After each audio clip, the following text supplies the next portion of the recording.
and welcome back to our healthy recipe video series. We've designed this video series to help inspire you to cook healthy, delicious meals that will satisfy your whole family. June is National Safety Month, so we've prepared a few safety tips for working in the kitchen instead of a recipe. It's easy to get hurt in the kitchen if you're not prepared, but taking just a few simple precautions can make cooking safe and fun. Our first topic today is going to be hand washing. Hand washing is one of the most important safety tips in the kitchen. Keeping your hands and surfaces clean is the difference between a delicious meal and a bad night of food poisoning.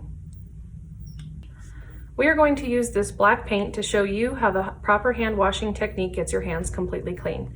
First, I'm going to wash my hands the way most folks wash their hands and show you how many areas actually get missed by that technique. So just imagine that this black paint is your soap.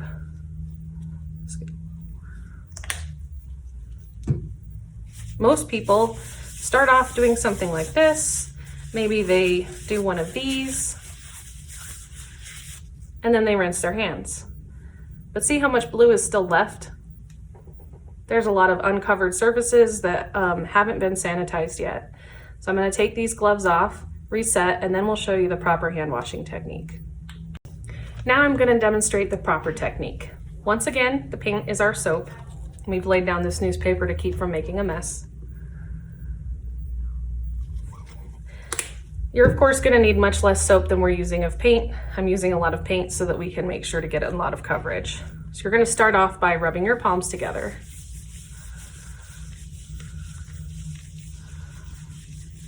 Then we're going to interlace our hands one over the other, palm down, interlacing our fingers, scrubbing the areas in between your fingers and the backs of your palms.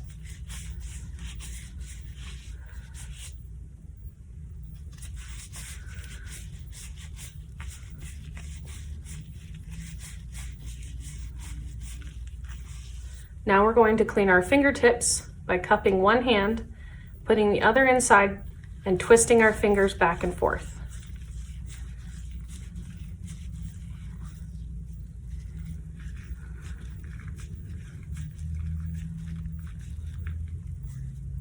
Now we're going to do our thumbs. Basically grip your thumb in the webbing of your other thumb and scrub using your fingers.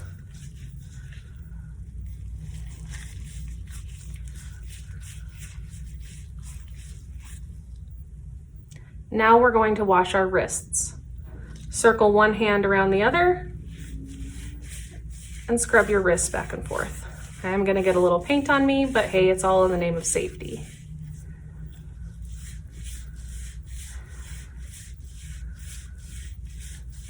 Now you see full coverage of the black paint means that my hands, if this were soap, would be completely clean. I'm going to show you how to take off these latex gloves because I know some folks use latex in the kitchen when they're handling raw meat or slicing hot peppers or something like that. But you want to make sure if you are using gloves in order to cut down on contamination that you're not then cross-contaminating by taking them off incorrectly. So you're going to grip the gloves right here by the wrist and pull the first glove off, turning it inside out as you go. Then you're going to grip that glove in your hand, grab the edge of the next glove, and pull the other one inside out as well.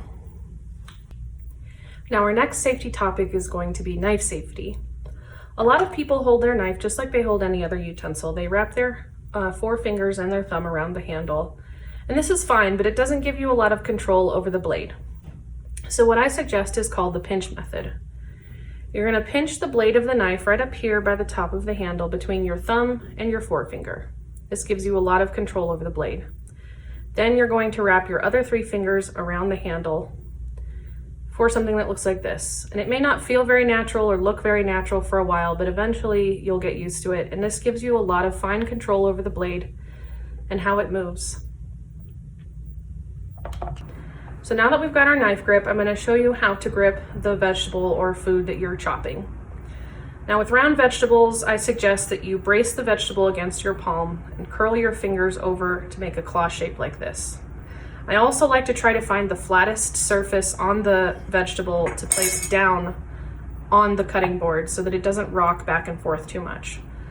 This might not be possible with all vegetables. Things like onions, you're never going to find a flat surface on, but that's okay. Curling our fingers back like this will prevent the knife from coming into contact with your fingertips as you're going through the vegetable. You can kind of see how my knuckle sticks out and my fingertip curves down and in. Now, as you're pushing through the vegetable, push down in one consistent stroke, pushing down through the vegetable and forward. As you start to get closer to your fingers, this knuckle shape will prevent the blade from coming into contact with your fingers. This is especially important if you're going to be doing really thin slices. So I'm going to choke up on the potato just a little bit to show you what thin slices can look like when we're using this knuckle method.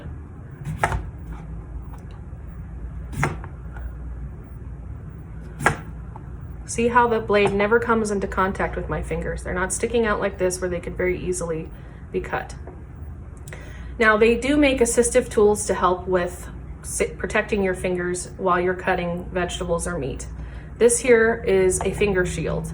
It has a little loop on the back, and my middle finger goes into that loop, and my other fingers pinch on either side to hold it in place.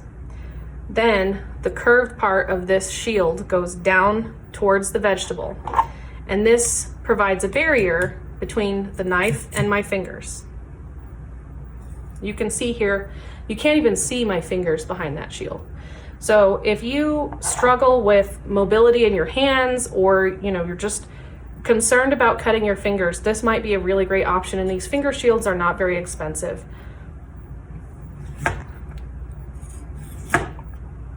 Perfect.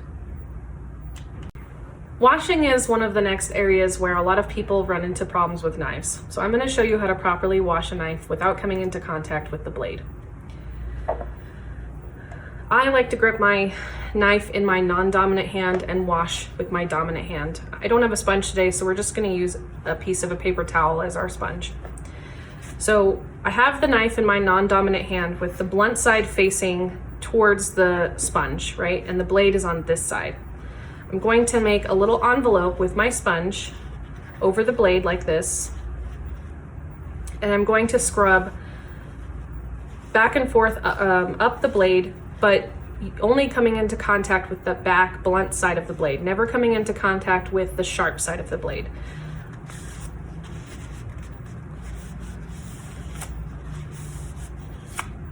After you've cleaned the blade, you're going to want to clean the handle.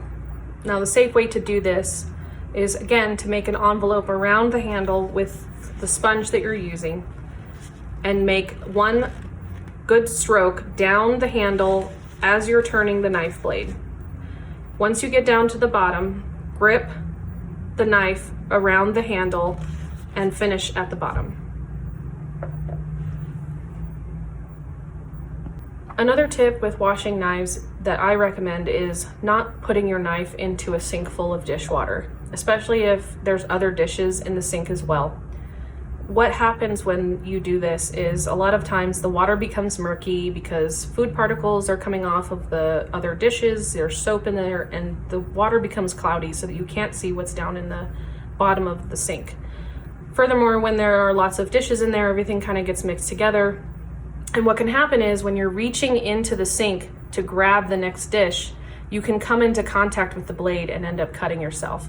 So what I recommend when you're washing blades in the sink is finish all of your other dishes first and wash your knives separately.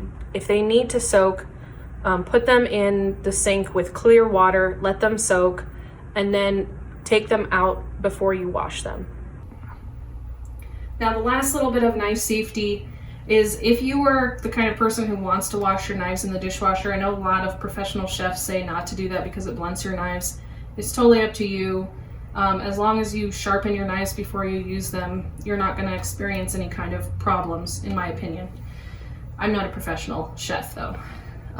My knives are all very cheap, so I like to wash them in the dishwasher. Make sure when you're putting them in here that you're putting them with the blade and the tip down and not doing it like this. I've seen a lot of people do this because they figure this way the blade will get a lot more water, it'll get cleaner. But that's a very good way to get yourself stabbed or cut when you go to take things out of the dishwasher. So always make sure that you're putting it into the dishwasher, tip and blade down.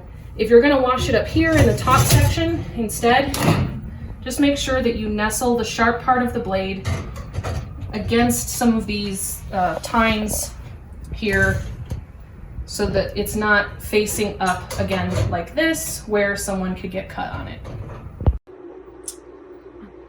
Our next set of safety tips is going to center around cooking with hot oil.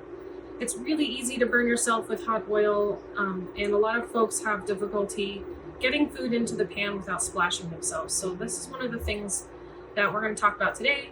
Splashing yourself with oil might be a pretty minor injury, but it's still not very fun. It hurts, and a lot of people don't want to cook with oil because of it. So what I've done here is I've put some oil in the pan. I waited for the pan to get hot before I put the oil in, because this helps get the oil to temperature without letting it get rancid in the pan.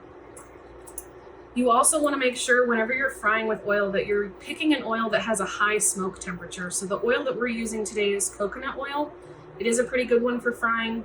Something like olive oil has a lot of flavor, is not as good for frying because its smoke point is lower. So it's going to start to smoke and burn a lot sooner than something like vegetable oil or canola oil.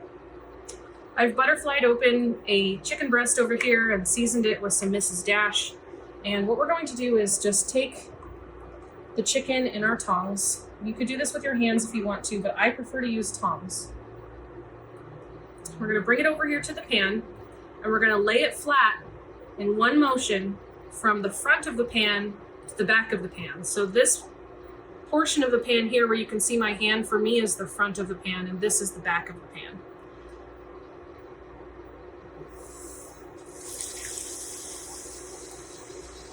So by doing it that way, if I do end up splashing any of the oil, I splash it away from myself instead of towards myself. You also want to try not to throw things into the pan. That can cause a lot of splashing as well. And the other reason that I really like to use tongs to flip things is because I have more control over the food than I would with spatulas, which also helps reduce splashing. So when we go to turn this over, it's going to be a lot easier to turn it without splashing any oil around because I have more control over the food. Okay, this is ready to flip, so I'm going to show you again how to flip so that you don't splash oil on yourself, and then we're going to talk about covers. So once again, when I flip food, I'm going to try and lay the food down away from myself. So once again, this is the part of the pan that's facing a little closer to me, and this part is further away from me. I'm laying it down in one smooth motion to avoid splashing oil. Now you can see it's popping quite a bit. The way to get around that is to cover your pan. And you have a couple of choices. You could cover it with a lid like this, which is a great option. However, if you're trying to get a crispy texture on your food, you might not want to use a lid because a glass lid like this will trap moisture inside the pan and can make those crispy parts soft again. So you may want to use something else other than a glass lid. If that's the case, I would suggest using something like this. This is basically a piece of screen on a circular lid-like structure with a lid, or with a handle. And so when you put this on, it will keep the oil from splashing back at you while still allowing the steam to come out of the pan and give you that good crispy texture you're looking for. One of the other significant safety issues with cooking with hot oil is the possibility of a grease fire. Now, one of the ways that you can prevent causing a grease fire in the first place, two things that I recommend. One is to cook with only as much oil as you need. As you can see in my pan, there's a little bit of oil in the bottom, but it doesn't come up, it doesn't fill the bottom of the pan. It doesn't come up the sides of the pan. And this will prevent splashing, and splashing is usually what leads to the grease itself catching fire. The other thing I recommend is never ever walk away from a pan while it's hot on the stove. If you're cooking, you should be supervising your pans and your stove the entire time. Now, if you do happen to have a grease fire, the most important thing is do not put water on a grease fire. What happens is the water almost immediately evaporates once it hits the pan, and it carries little molecules of oil up into the air on the spray from the water, and then the fire travels from inside the pan up into the steam, and that's how a grease fire can spread to other parts of your kitchen. So what you want to do, if you have your lid handy and you have a grease fire, the best and easiest thing to do is put a lid on it to smother the flames and turn your stove off. If you, for whatever reason, don't have your lid, you dropped it, you can't find it, you're panicking a little bit, the next best thing would be to smother the grease with flour or salt or even baking soda. Just pour it in there and keep pouring it and keep pouring it until all of the flames are smothered. And again, turn off the heat underneath the pan as soon as there is an issue. Now, our last safety issue with hot oil is disposal. This is an issue that is near and dear to my heart because I learned this the hard way. One thing you want to make sure that you don't do is take hot oil and put it into a cold container, especially if that container is made of ceramic or glass. Because what will happen is the heat of the oil will cause the glass to rapidly expand, and it can cause the glass to shatter or even explode. And that is a huge safety risk. So what you can do instead is you can either let the pan cool down with the oil in the pan and then scrape it off into the trash once it's cool. If for whatever reason you don't want to wait, maybe you need to reuse the pan, or you would like to get started on the washing right away and the oil in the pan is still hot, what I would recommend doing is taking a disposable container like a paper bowl or plate and pouring your oil into that disposable container, just like this, and then disposing of that container. You don't want to pour oil directly down your drain because it will clog up your pipes, and you usually don't want to pour it directly into the trash either, especially if it's still very hot, because it can melt the plastic trash can liner, and then you'll have hot grease in the bottom of your trash can, which is a big mess.